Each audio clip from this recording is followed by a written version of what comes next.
네, 오늘 우리들에게 주신 하나님의 말씀 시편 120편 1절에서 7절 말씀 다 같이 한 목소리로 읽겠습니다. 시작.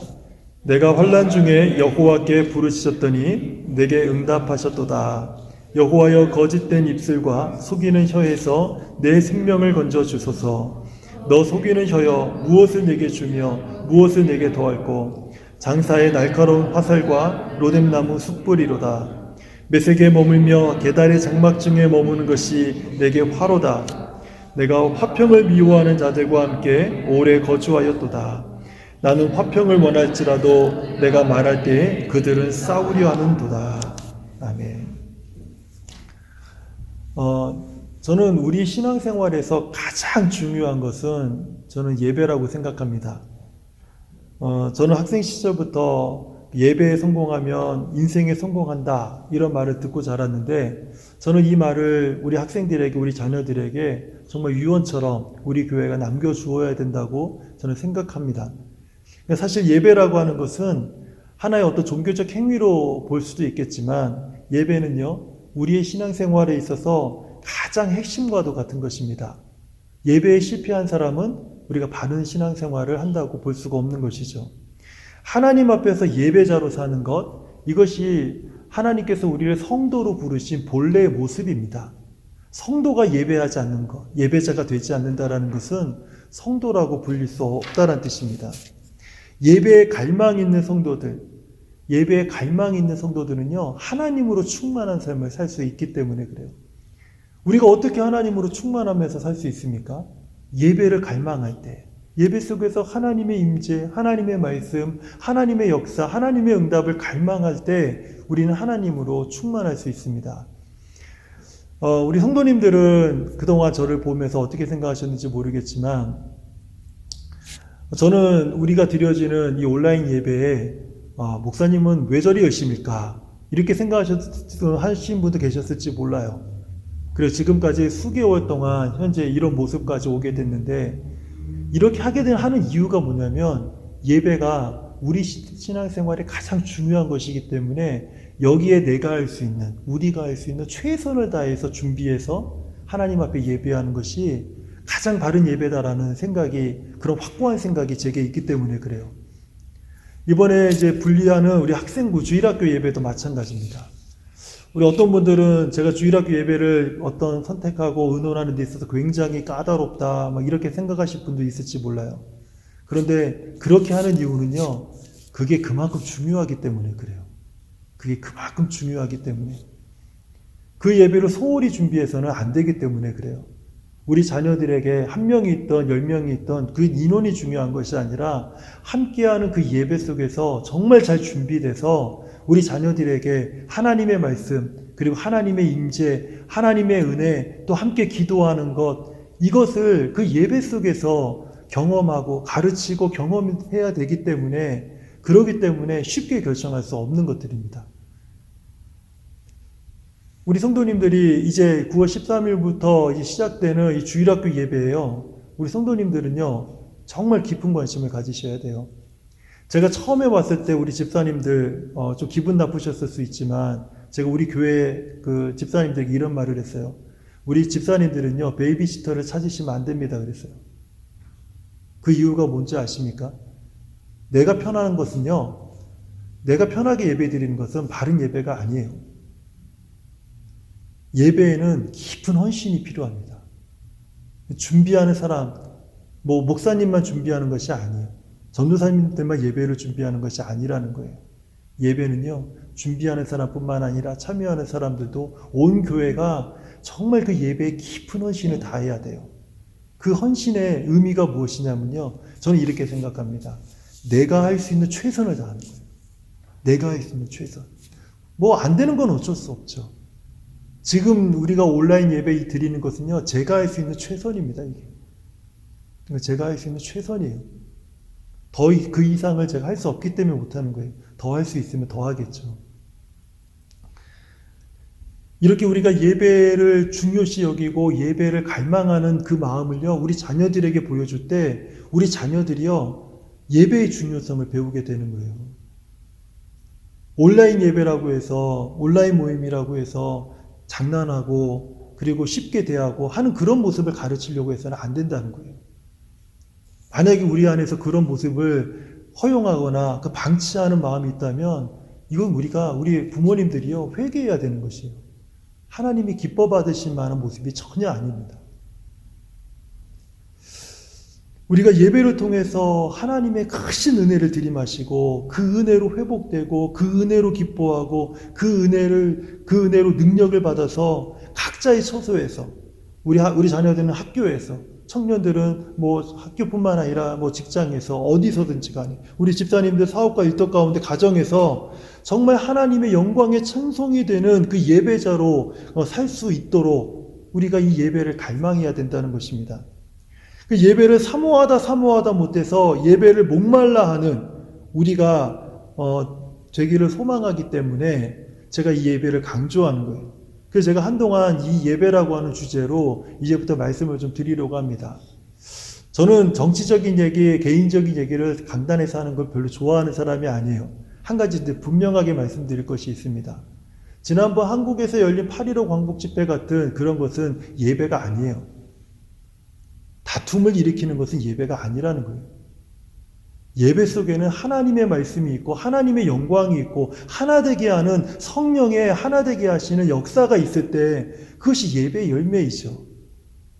우리 안에서 예배 드리고 나서 다투고 싸우고 뭐 분열이 일어나는데 그것이 하나님이 받으실 만한 예배가 되겠습니까? 그것은 예배가 아니라는 거예요. 하나의 어떤 목적을 가진 어떤 종교 지향적인 하나의 어떤 집회였을 뿐이지 우리가 하나님 앞에 올려드리려고 하는 예배가 아니라는 것입니다. 저는 이 예배에 대한 그 말씀을 이제 좀 나누려고 하는데 예배에 대한 말씀을 나눌 때는 사실 몇 가지 방식이 있습니다.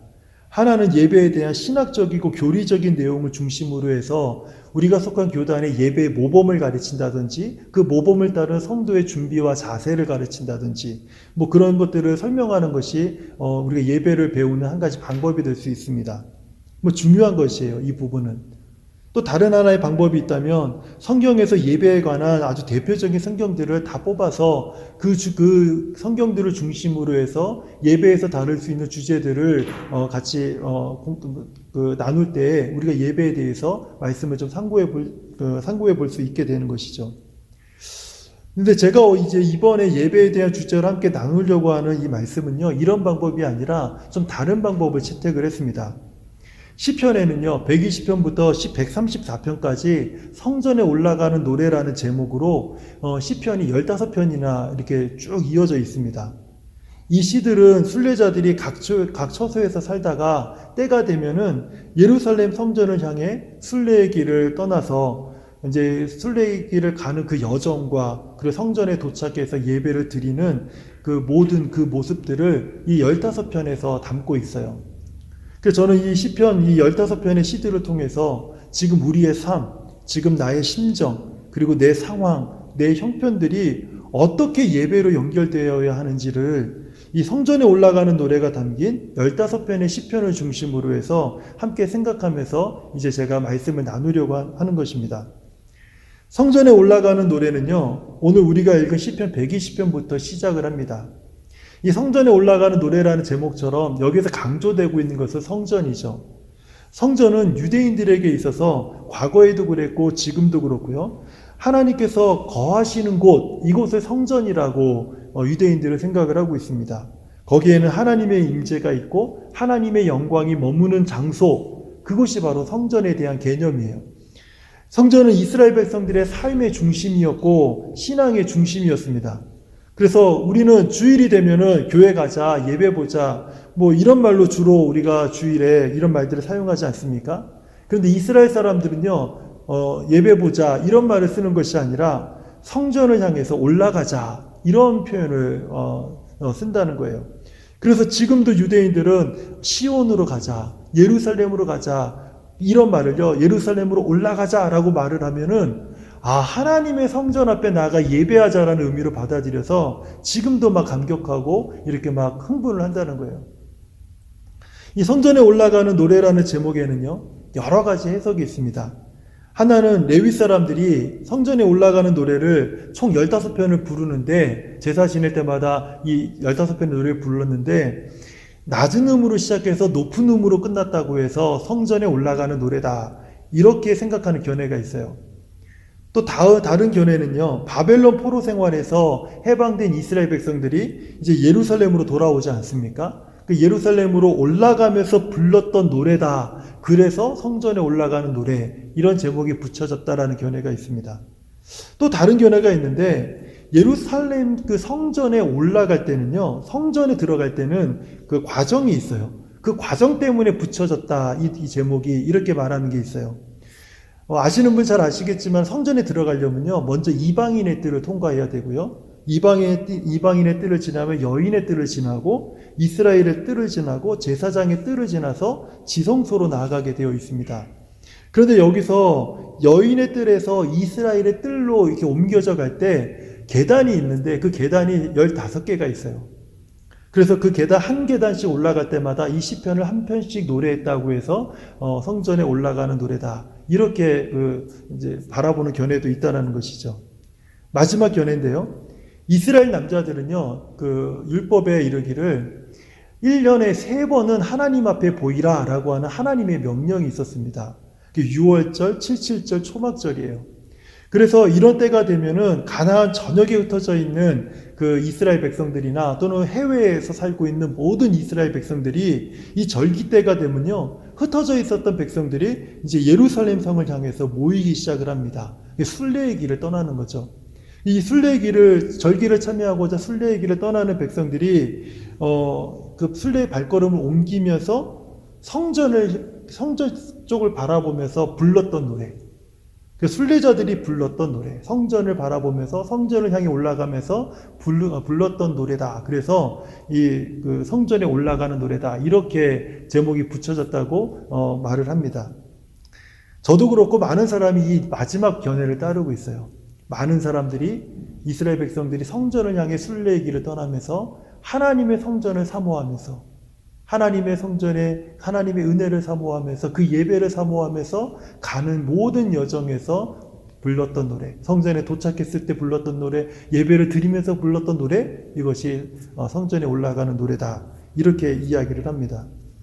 앞에 말씀드린 것처럼 120편은요, 이 성전에 올라가는 노래 첫 번째 노래입니다.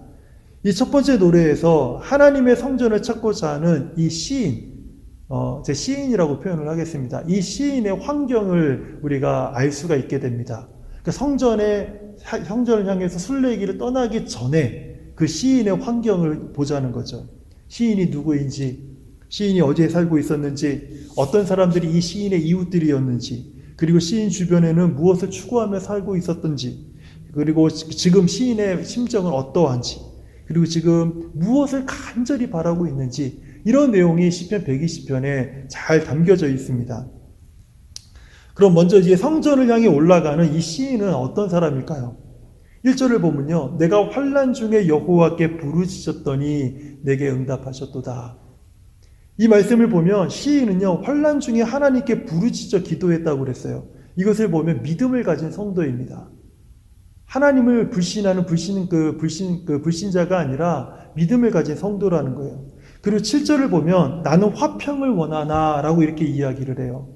그냥 성도가 아니라 자기의 삶에, 자기가 거주하는 곳에서, 자기의 처소에서 정말 말씀대로 한번 살아보려고 발버둥 치고 있는 그런 성도, 바로 그 사람이 이 시편 120편에서 소개되고 있는 시인이라는 거예요. 하지만 시인과 함께 살던 이웃과 도시는요, 이 시인의 생각과는 전혀 다른 모습으로 살았던 것 같습니다. 저는 개인적으로 오늘 본문에서 가장 주목해서 살펴봐야 될 부분이 바로 이 시인이 살던 장소라고 생각을 해요. 5절을 보면 메색에 머물며 게달의 장막 중에 머무는 것이 내게 화로다, 내게 화로다, 이렇게 지금 시인이 이야기를 하고 있어요. 시인이 살던 장소는 메색과 게달이라고 이야기하고 있습니다. 메색과 게달은 상징적 의미를 갖고 있지는 않아요. 실제적인 지명의 이름입니다. 그럼 제가 먼저 메색이 어떤 곳인지를 좀 말씀을 드릴게요. 메색이 어떤 곳인지 알기 위해서는요, 창세기에 등장하는 노아의 자녀가 누구인지를 좀 알 필요가 있습니다. 노아에게는 세 아들이 있었죠. 어느 날 노아가 포도주를 먹고 술에 취해서 벌거벗은 상태로 잠들었는데 이것을 본 막내 아들이 자기 형들에게 찾아와서 아버지 막 흉을 보기 시작을 했어요. 아버지가 술 먹고 그냥 벌렁 누워서 그냥 홀딱 벗고 자고 있다. 아버지가 왜 저러냐 이렇게 막 그 흉을 본 겁니다. 그러니까 형들 셈과 야벳이 이불을 가지고 아버지의 알몸을 보지 않기 위해서 뒷걸음을 치면서 이불로 아버지의 몸을 덮어줬어요. 그리고 술에서 깨어난 노아가 이 사실을 알고 나서 그 세 아들에 대해서 이렇게 기도합니다. 셈은 하나님 여호와를 찬송하리로다. 이렇게 축복을 해줘요. 야벳은 하면서 하나님이 야벳을 창대하게 하시기를 원하노라. 이렇게 또 축복합니다. 근데 막내 아들 가나안에 대해서는 가나안은 저주를 받아. 이렇게 축복이 아닌 저주를 해버리는 거예요. 노아는요, 이 둘째 아들 야벳에게 창대하게 하는 축복을 해줬어요. 야벳에게는요, 물질의 풍요로움이 있을 것이라고 축복했던 것이죠. 야벳의 후손이 바로 메색이에요. 야벳의 후손이 메색입니다. 그리고 실제로 이스라엘 북부 지역의 조상이 되었던 사람이 메색입니다. 그래서 시인이 내가 메색에 머물며 라고 한 것은요, 물질의 풍요 속에 살고 있다고 지금 이야기하고 있는 거예요. 사실 물질이 풍성한데 뭐가 문제가 되겠습니까? 행복해야 되는 거 아닙니까? 그런데도 불구하고 시인은요, 내가 메색에 머물며 이렇게 말한 것은요, 긍정적인 의미로 말한 것이 아니라는 거예요. 시인은 지금 하나님을 버리고 물질의 풍요로움만을 추구하는 도시에서 자기가 살고 있는 것을 한탄하고 있다는 것입니다. 메색은요, 어떤 도시인가 하면 돈이 힘이 되는 도시입니다. 돈이 권력이 되는 도시예요. 가진 자들은 힘을 행사하고 없는 자들은 비참해지는 도시가 바로 이 메색이었습니다. 돈이 주인이 되는 도시, 돈의 노예가 된 도시, 그게 바로 메색이에요.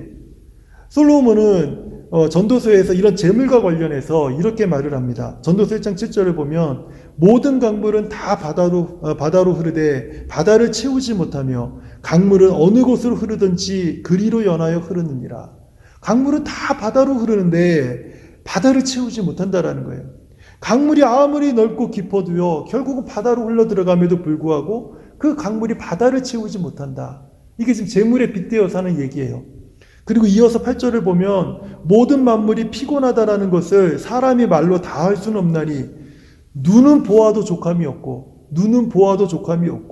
귀는 들어도 가득 차지 않도다. 아무리 보고 보아도 눈은 만족을 모른다는 거예요. 아무리 듣고 들어도 우리 귀는 모자라지 채워지지 않는다라는 거예요. 채워도 모자란 주머니가 바로 재물이라는 겁니다. 먹어도 허기진 배가 바로 재물이라는 거예요. 바로 이런 재물을 빗대어서 솔로몬이 이렇게 얘기한 것입니다. 이렇게 재물을 주인 삼아서 살아가는 시인의 이웃들은 어떤 사람들이었겠습니까? 그 재물을 어떻게든 얻으려고 거짓을 말하고 속이고 이간질하고 심지어는 사람을 죽이면서까지라도 재물을 모으려고 하는 사람들이 바로 시인의 이웃들이었다는 거예요. 그래서 시인이 내가 메색에 거하는 것이 내게 화로다 이렇게 고백을 한 겁니다. 그 사회에서 살고 신앙을 지키고 믿음을 지키며 산다라는 것이 얼마나 힘들다라는 것을 지금 그 시인이 고백하고 있다라는 거예요. 두 번째는 이제 게달이라고 하는 그 도시에 대한 부분을 말씀드릴게요. 마찬가지로 이 장소를 이해하려면 아브라함의 아브라함의 아들들을 좀 이해를 해야 됩니다. 우리가 잘 알듯이 아브라함에게는 두 아들이 있었지 않습니까? 하나는 순종과 언약의 아들인 이삭이 있었고요. 다른 하나는 불순종으로 인해 생긴 이스마엘이 있었습니다. 이스마엘의 둘째 아들이 바로 게달이에요. 이스마엘의 둘째 아들이 게달이에요. 성경은 이스마엘 집안에 대해서 이렇게 설명하고 있죠. 창세기 16장 2절을 보면 그가 사람 중에 들나귀같이 되리니 이게 지금 이스라엘 그 가문에 대해서 성경이 이야기하고 있는 것입니다. 그 손이 모든 사람을 치겠고 모든 사람의 손이 그를 칠 것이다. 이게 무슨 말이에요? 그 이스마엘이 가는 곳마다 싸움이 있을 거라는 거예요. 그가 치든지 그가 맞든지. 창세기 21장 10절에는요. 그가 장성하여 광야에 거하며 활 쏘는 자가 되었더니 이것은 들나귀가 아주 자유분방한 삶을 사는 것을 이제 빗대어서 이야기하는 것입니다. 들나귀가 어떤 동물인지 아세요? 욥기 39장 7절은요, 이 들나귀에 대해서 이렇게 설명하고 있어요. 들나귀는 성읍에서 짖거리는 소리를 비웃나니. 들나귀는 성읍에서 짖거리는 소리를 비웃나니. 나귀 치는 사람이, 나귀의 주인이 지르는 소리, 나귀의 주인이 말하는 그 소리가 그의 귀에 들리지 않는다. 이게 무슨 말이에요? 이 들나귀의 특징은요, 어떤 소리도 듣지 않는다라는 거예요. 심지어는 들나귀는요, 들나귀를 치는 사람, 그 주인의 소리조차도 듣지 않고 그 주인의 말도 무시하고 지 멋대로 살아가는 것이 이 들나귀의 특징이라는 것입니다. 왜 계달에 사는 것이 이 시인에게 화가 되냐면, 계달에 거하는 사람들이 바로 이런 사람들이라는 거예요. 인생의 주인이신 하나님의 음성을 듣기는커녕 오히려 업신여기고 자기 멋대로 살아가는 사람들, 분을 품고 살아가는 사람들, 항상 화가 있는 사람들, 나 건들기만 해봐, 이렇게 사람들 위협하면서 살아가는 사람들, 그 사람들이 바로 계달에 있는 사람들이라는 거예요. 그래서 7절에서 시인이 이렇게 탄식하죠. 나는 화평을 원할지라도 내가 말할 때 그들은 싸우려고 하는도다. 나는 화평을 원하는데 자꾸 이 사람들은 싸우려고 하는 거예요. 좀 화해하자, 잘 살아보자, 잘 지내보자 그러는데 이 사람들 그러지 않는 거예요. 이런 곳에 사는 이 시인의 심정이 어떻겠냐는 거죠. 메색에 머물고 계달의 장막에 머무는 것이 내게 화로다, 내게 불행이다, 내게 슬픔이다, 내게 아픔이다. 지금 이렇게 이야기하는 것이죠. 돈의 노예가 되어서 치열하게 살아야 되는 사람들, 자신의 이익을 위해서라면 거짓으로 가장하고 속이고 이간질하고 심지어 살인까지 거슴지 않는 사회, 다 자기 생각만 없고 남의 말을 듣지도 않고 자기 멋대로 살려고 하는 이웃들, 잘 지내자고 손을 내밀면 먼저 욕설부터 내뱉고 주먹질하고 시비를 거는 사람들, 이런 사람들하고 같이 살아가는 사람이 지금 이 시인의 삶의 모습이라는 거예요. 이런 곳에서 사는 내가 화로다, 이러면서 탄식하고 있는 것이 오늘 시인의 모습이라는 것입니다. 그렇다면 오늘 우리가 살고 있는 우리 사회는 어떻습니까? 겉으로 보면 다 젠틀한 것 같고 다 나이스한 것처럼 잘 포장되어 있지만 뒤돌아서는요, 수근수근거리고 거짓말하고 속으로 자기 이익만을 탐하고 조금이라도 손해가 되는 거 있으면 바로 등을 돌려버리는 거. 이게 솔직하게 우리가 살아가는 사회의 모습 아닙니까? 우리 사회와 다를 바가 전혀 없다라는 거예요. 하지만 이런 사회 속에서 산다 할지라도 오늘 시인은요, 시편 121편 1절에서 소망의 노래를 불러요. 소망의 노래를. 시편 121편 1절을 이렇게 얘기합니다. 내가 산을 향하여 눈을 들리라. 나의 도움이 어디서 올고. 이 답답하고 이 저주스럽고 나를 힘들게 하는 이 모든 상황 속에서 이 시인이 부르는 노래, 소망의 노래가 있는데, 내가 산을 향하여 눈을 들리라. 나의 소망이 어디서 올고. 이 산이 어느 산입니까? 이 산이요, 바로 하나님의 성전이 있는 산을 이야기하는 거예요. 하나님의 성전이 있는 그 산을 바라볼 때, 그때 비로소 마음의 소망이 일어난다라는 거예요.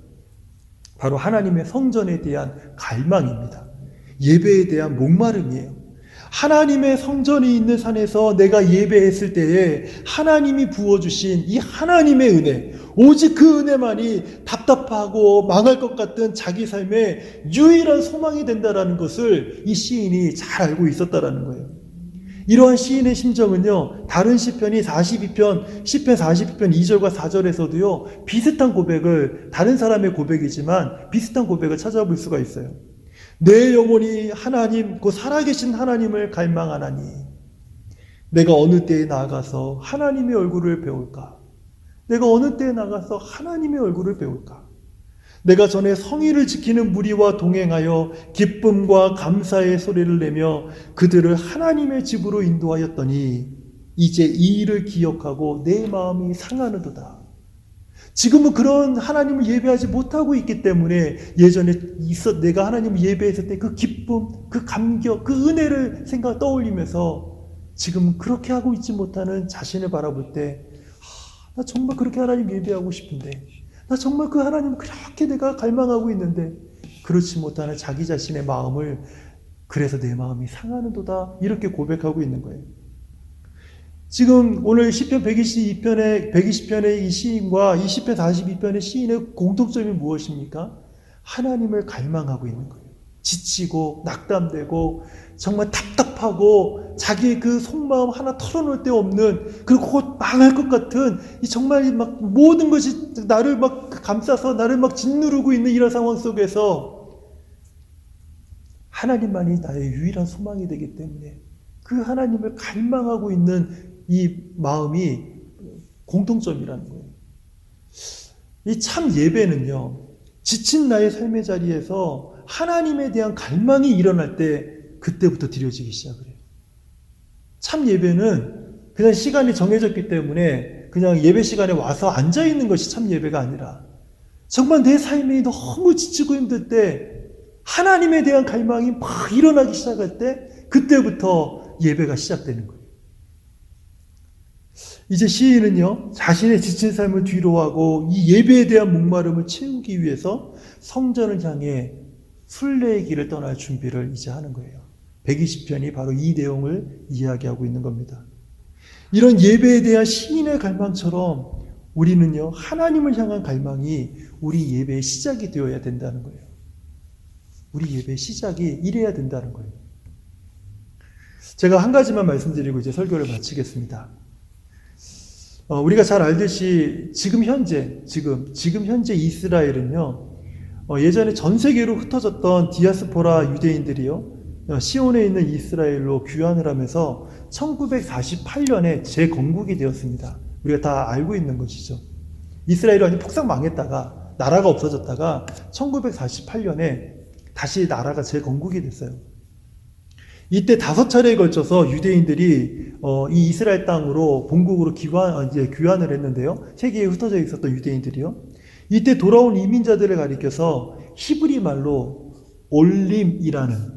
올림이라는 단어를 썼습니다. 올라온 사람들이란 뜻이에요. 올라온 사람들. 성전을 향해 올라가다 할 때 그 올라온 사람들을 의미를 올림이라고 쓴 거예요. 반대로 그 자신의 나라로 귀환을 했지만 귀환한 그 이스라엘 생활에 적응하지 못하고 다시 예전에 살던 나라로 돌아간 사람들이 생겨났습니다. 이 사람들을요, 요르딤이라고 불렀습니다. 요르딤. 내려간 사람들이란 뜻이에요. 이민자들 가운데서 주로 아프리카, 중동, 러시아나 동유럽과 같이 약간 좀 이렇게 낙후된 곳이나 후진국에서 온 그 이스라엘 사람들은요, 비교적 새로운 이스라엘 사회에 잘 정착을 했었습니다.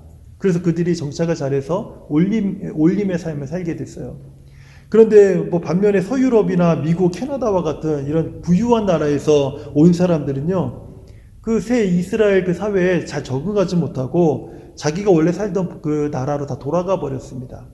그래서 이제 올림과 요르딤이라는 말이 생기게 된 거예요. 모든 성도가 하나님을 예배하고자 하는 갈망이 있다면요, 정말 좋겠죠. 정말 좋겠죠. 하지만 그렇지 못한 사람들이 참 많아요. 예배가 소중한지는 알죠. 하지만 메섹과 게달의 삶이 더 좋기 때문에. 메섹과 게달의 삶이 어떤 삶인지 아시겠죠? 풍요롭습니다. 부여롭습니다. 치열해요. 내가 살아남기 위해서 뭐든지 해야 되는 그런 곳입니다. 어떻게 보면 우리의 삶과 아주 비슷한 곳이죠. 근데 그것이 더 좋기 때문에, 거기가 더 편하고 그곳에서 그것이 내 삶에 행복을 주고 만족을 주고 있기 때문에 내가 거기를 떠나면 곧 망할 것 같고 실패할 것 같고 이 불안과 두려움이 몰려오기 때문에 떠나지 못해요. 그래서 요르딤, 내려가는 삶을 결정하게 된다는 거예요. 오늘날도 많은 성도들이 하나님을 갈망하는 것처럼 보이지만 결국에는 내게 주어진 삶의 여러 가지 환경 때문에 요르딤을 결정할 수밖에 없게 된다는 거예요. 그러나 이 올림, 성전에 대한 갈망이 있고 예배에 대한 목마름이 있는 사람들, 이 예배를 통해 부어주시는 하나님의 은혜를 들이마시는 사람들, 그 은혜의 맛을 본 사람들, 그 은혜를 경험한 사람들, 이 사람들은요, 올림의 삶을 떠나지 않는다라는 거예요. 성전을 향해 올라가는 삶에서 떠나지 않는다라는 거예요. 그 이유가 어디에 있습니까? 예배 속에서 하나님을 만났기 때문에 그래요. 이 예배를 통해서 하나님이 채우시는 놀라운 그 은혜를 들이마셨기 때문에 그래요. 그 은혜가 메섹과 게달에는 없기 때문에 그래요. 오직 하나님에게만 있기 때문에 그래요. 이 사람들은요, 올림의 삶에서 떠나지 않는다는 거예요. 올림의 삶을 선택한 사람들에게 메섹과 게달로 돌아간 사람들이 자꾸 손가락질합니다. 너 왜 거기에 있어? 왜 뭐하러 거기 아직까지 남아있어? 거기가 너에게 밥을 주니? 그게 너에게 너의 생계를 유지시켜주니? 그것이 너의 어떤 문제를 해결해주니? 막 이러면서 많은 사람이 지적을 해요. 그래서 그 사람들이 이 메섹과 게달에서 자꾸 올림의 삶의 사람들을 막 흔들고 손가락질하고 막 뒤흔들기 시작합니다. 그러나 올림의 삶을 결정한 사람들은요, 이렇게 고백을 해요. 내가 여호와께로 피하였거늘 너희가 내 영혼에게 새같이 네 산으로 도망하라 하면 어찌민고. 내가 여호와께로 피하였거늘. 이게 올림의 삶을 결정한 사람들의 고백이에요. 아무리 메섹과 게달에서 이 세상이 아무리 우리를 뒤흔든다 할지라도 쥐어짠다 할지라도 그들에게 단호하게 말할 수 있는 것은 한 가지예요. 내가 여호와께로 피하였거늘 너희가 왜 내게 내 영혼에게 새같이 네 산으로 도망하라. 이게 네 산이 어디겠습니까? 바로 메섹이고 게달이고 지금 우리가 올림의 삶을 포기하고 내려가야 되는 요르딤의 삶을 얘기하는 거예요. 시편 121편 1절과 2절에서 이 시인은요 이렇게 고백을 해요. 내가 산을 향하여 눈을 들리라. 나의 도움이 어디서 올꼬? 나의 도움은 천지를 지으신 여호와에게서로다. 하나님은 이 올림의 삶을 사는 성도들에게 도움이 되십니다. 방패가 되시고 모든 환난에서 구원자가 되십니다. 모든 기도에 응답하시고 우리 성도의 필요를 하늘에 속한 모든 신령한 것들을 통해서 다 공급해 주십니다. 하나님을 갈망하는 모든 자들에게 하나님이 복이 되어 주십니다. 제가 이 온라인 예배를 시작하면서 제 그 모니터에 시편의 말씀 두 구절을 올려놨는데 오직 여호와만이 나의 복이 되십니다 라는 구절이 있어요. 이거를 매일 아침마다 봐요. 매일 아침마다 보면서 최면에 걸리는 것 같은 느낌이 드는데 너무 놀라운 사실은요, 제가 온라인 예배를 시작하면서 제 신앙의 고백이 되고 있어요. 그렇지. 오직 하나님만이 나의 복이 되어 주시지. 오직 하나님만이 나의 복이시지. 이게 바로 올림의 삶을 살아가는 사람들이요, 무의식 중에 고백하는 말이에요. 힘들고 어려울 때마다, 답답하고 불안할 때마다 하나님만이 나의 복이십니다. 오직 하나님만이 나의 복이 되어 주십니다. 이 고백을 할 때마다 정말 하나님이 내 삶에 복이 되는 것을 제가 경험하기 시작한다는 거예요. 우리 학생 시절, 우리 그 고등학교 이전에 있는 모든 학생들, 만약 이러한 믿음을 우리 학생들이요, 우리 자녀들이 이런 믿음을 가질 때요, 하나님의 성령이 여러분들과 함께 할 거예요. 하나님의 성령이 여러분들에게 모든 지혜와 지식과 명철과 재능을 부어주실 것입니다. 반드시 부어주실 거예요. 내가 알고 있는, 내가 습득한 지혜와 지식 그 이상의 것에 대한 하나님의 성령이 주시는 지혜, 하나님의 성령이 주신 명철함, 하나님의 성령이 부어주시는 재능이 여러분이 상상도 할 수 없을 만큼 그 성령을 통해서 하나님께서 우리 자녀들에게 부어주실 겁니다. 그래서 여러분들이 지금 나이에 예배에 집중하는 것은 굉장히 중요한 거예요. 굉장히 중요한 거예요. 청년 시절에요, 여러분이 올림의 삶을 따를 때 하나님의 손이 여러분의 인생을 도와주실 거예요. 제가 우리 성도님들에게 예수 믿으면 복을 받습니다, 하나님께서 정말 놀라운 복을 주십니다라고 얘기를 몇 번 했죠. 제가 자주 하진 않지만. 그리고 우리 자녀들은 정말 잘 될 겁니다. 우리 자녀들은 정말 저보다 훨씬 잘 될 겁니다. 우리 성도님의 자녀들은 복을 받을 겁니다. 제가 이런 말씀을 드렸죠. 그 이유가 뭐냐면, 제가 시간이 없어서 다 말씀을 모든 얘기를 다 하자니 좀 어려워서 제가 그것만 말씀을 드렸는데, 잠깐 덧붙이면, 우리가 가질 수 없는 기회를 하나님이 제공하세요. 내가 만날 수 없는 사람, 평생을 통해서 만날 수 없는 사람을 하나님이 만나게 하세요. 그래서 잘 되는 거예요. 아무리 내가 많은 것을 갖고 있다 할지라도, 아무리 좋은 실력이 있다 할지라도 반드시 그 분야에서 그리고 내가 가고자 하는 진로에 대해서 또는 내가 하고 소원하는 바에 대해서 반드시 거기에 도움이 필요할 사람을 만나야 돼요. 그 사람을 하나님이 내 주변에 보내주기 시작한다는 거예요. 그로 인해서 하나님이 열어주신 놀라운 기회들이 우리 청년들 삶에 분명히 주어져요. 분명히 주어져요. 내 욕심을 버리고 배우자를 찾잖아요. 그럼 하나님의 사람을 보내줘요. 그 사람이요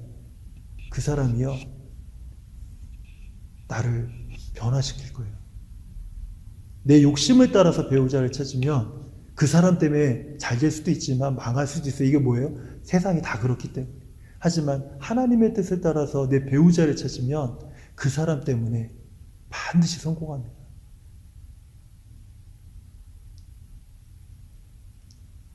우리 모든 성도들이 시인과 같이 하나님을 갈망하는 예배자가 될 때 하나님의 성공이요, 세상의 성공이 아니라 하나님의 성공이 우리 성도님들의 모든 인생을 주장하게 될 것이에요. 그 제가 예배에 성공하면 인생에 성공한다는 이 말을 제 가슴에서 지우질 않아요. 그만큼 예배가 중요합니다. 예배자는요, 하나님의 성공이 주장되는 삶을 살아가는 사람들이에요. 저는 오늘 이 모든 은혜가 저뿐만 아니라 우리 모든 성도님들, 우리 사랑하는 자녀들, 우리 모든 청년들에게 정말 충만하기를 축원합니다. 그래서 우리 모두가 이번 계기를 통해서 정말 하나님 앞에 예배자의 모습과 삶을 좀 새롭게 다잡는 그런 계기가 되기를 축원합니다. 하나님 아버지 감사합니다.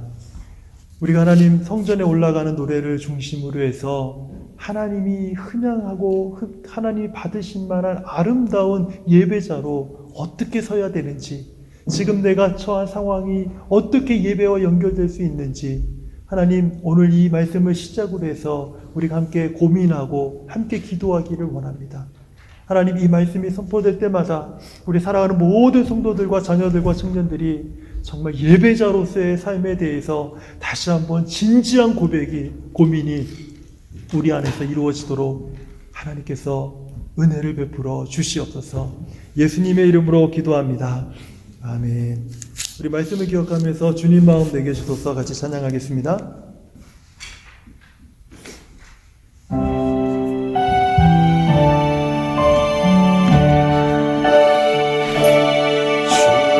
주님 마음 내게 주소서. 내 아버지 주님 마음 내게 주소서. 나를 향하신 주님의 뜻이 이루어지도록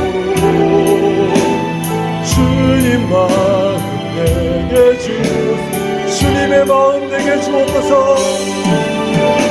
주님 마음 내게 주소서. 내 아버지 주님 마음 내게 주소서.